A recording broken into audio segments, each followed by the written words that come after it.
नमस्कार, मैं हूं विकास सुखीजा। आप देख रहे हैं अब तक टाइम। दोस्तों, आपको बता दें, आज जिला इनेलो की बैठक में इनेलो नेता अर्जुन सिंह चौटाला करनाल में पहुंचे, जहां पर उन्होंने पत्रकारों से बात करते हुए हरियाणा के मुख्यमंत्री पर कई निशाने साधे। उन्होंने कई निशाने साधते हुए कई आरोप लगाए। आपको दिखाते हैं किस तरह से पत्रकारों के सवालों के जवाब दे रहे हैं अर्जुन सिंह चौटाला। और आपको बताएं, इस दौरान अर्जुन सिंह चौटाला जैसे ही करनाल पहुंचे तो इनेलो समर्थकों ने उनका जोरदार स्वागत किया। और आप देख रहे हैं अब तक टाइम्स। आपको बता देते हैं, आप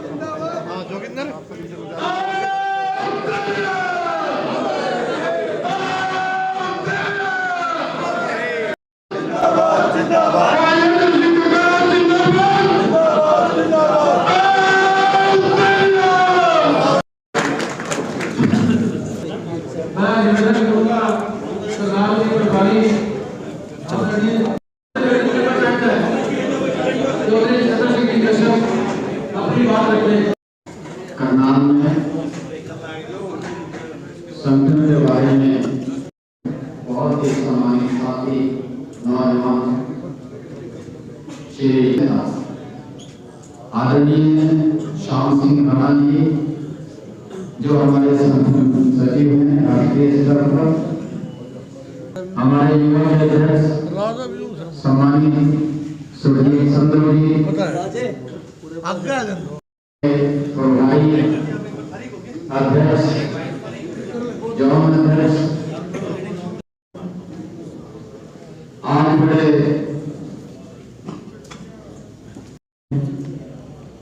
साथियों, आज बधाई के पात्र हैं। अभी 7 तारीख को पंचकूला बहुत ही गए, थोड़ी दिक्कतें आई, मुझे भी आई, इनको भी आई, लेकिन इन्होंने हौसला नहीं छोड़ा। आज की मीटिंग के मुख्य अतिथि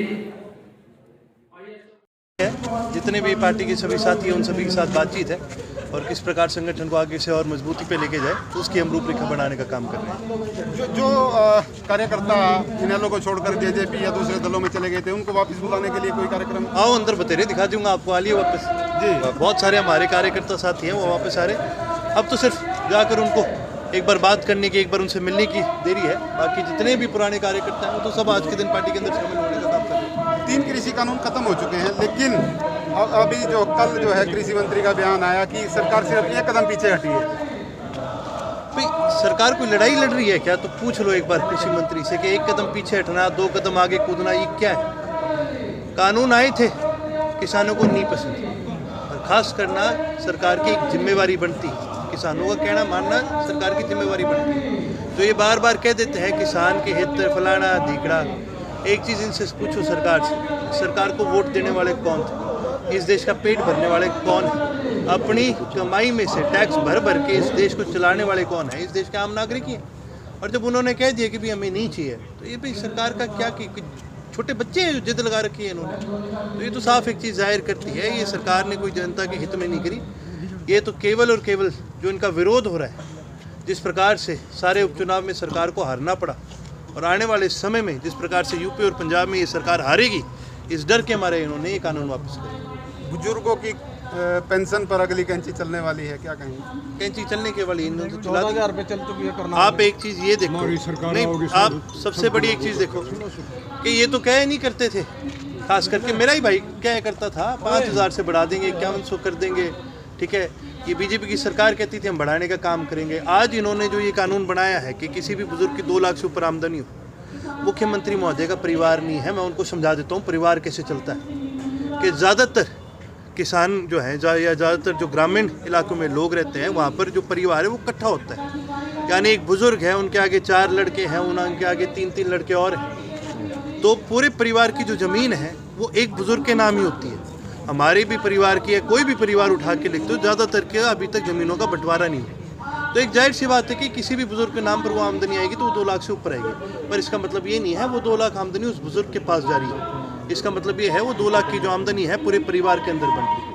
ये शायद से सरकार को अभी तक पता नहीं है, आरएसएस वालों को परिवार कैसे चलता है और परिवार का जो समाज के अंदर जो एक रोल होता है उनको अभी तक शायद से समझ में नहीं आया। जो गठबंधन के साथी है उनका तो परिवार है, वो तो दबाव डाल सकते हैं सरकार के ऊपर। गठबंधन के साथी तो जूनियर पार्टनर है, और गठबंधन के साथी ने तो ये लोग या जनता ही नहीं क्या करी, तो बहू है, ये क्या बोलेगी उसके आगे। तो ये तो चुप बैठन ये है, इनको इनका माल से मतलब है। अगर इनको सच्ची में कोई परवाह होती तो जननायक चौधरी देवीलाल का नाम लेते हैं, किसानों के साथ खड़े हुए, बुजुर्गों का नाम लेते हैं, खड़े हुए। कहीं पर इन्होंने प्रोटेस्ट करा, कहीं पर इन्होंने कुछ बोला। गठबंधन के साथियों से कोई उम्मीद नहीं है हमें। HPSC घोटाले पर अभय चौटाला ने कहा था कि जांच करे सरकार, लेकिन सरकार इससे पीछे हट रही। क्यों हट रही है, आप सरकार से पूछो। जी भाई जांच की मांग तो आम जनता, क्या सारे प्रदेश का युवा सभी कर रहे हैं। क्या आप एक चीज़ देखो, 7 साल में 28 से ज़्यादा पेपर लीक हो गए, और उससे भी ज़्यादा शर्म की बात है कि भाई अब तो पैसे साफ पकड़े गए हैं HPSC के और इनके दफ्तरों में, अफसरों के पास पकड़े गए, फिर भी कोई कार्रवाई नहीं कर रही। तो ये तो सरकार से पूछने वाली चीज़ है, भाई आप किस चीज़ से डर रहे हो, किस चीज़ का आपको डर है। मुख्यमंत्री साहब से पूछा जाए कि आप अपना नाम, कहीं आपका नाम ना आ जाए, कहीं इस बात से तो नहीं डर रहे। या मुख्यमंत्री के जो राइट हैंड मैन है उनका नाम जो बार बार निकल के आ रहा है, आप उसको बचाने की कोशिश तो नहीं कर रहे। भाई हमें सरकार की, स्टेट की एजेंसियों पे कोई विश्वास नहीं है।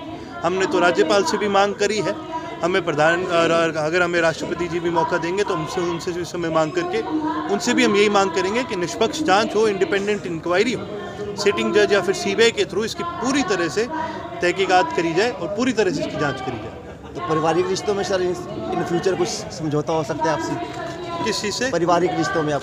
परिवार, हमारा परिवार हमारे साथ है, और क्या करना है। जो जिस तरह की आप जो बात कर रहे हो, चौधरी ओम प्रकाश चौटाला जी ने भी बड़े खुल कर कहा, तो मैं खुद कहता हूँ ये तो हमारी नाक नहीं रगड़वाने फिर रहे थे 2 दिन पहले, ईब क्यों हो गया इनको। ये सारी कहने की बातें हैं। आज इनको दिख रहा है कि इनकी ज़मीनी जो धरती है वो खिसकती जा रही है, तो आज इनको परिवार याद आ गया। लेकिन हमारे लिए पार्टी और प्रदेश ऊपर कोई भी नहीं है, कोई परिवार जरूरी नहीं है। कल को मैं भी अगर उल्टे काम पे आ जाऊँ तो ये पार्टी मेरी पार्टी नहीं है, ये पार्टी मेरे को भी निकाल देगी। यूपी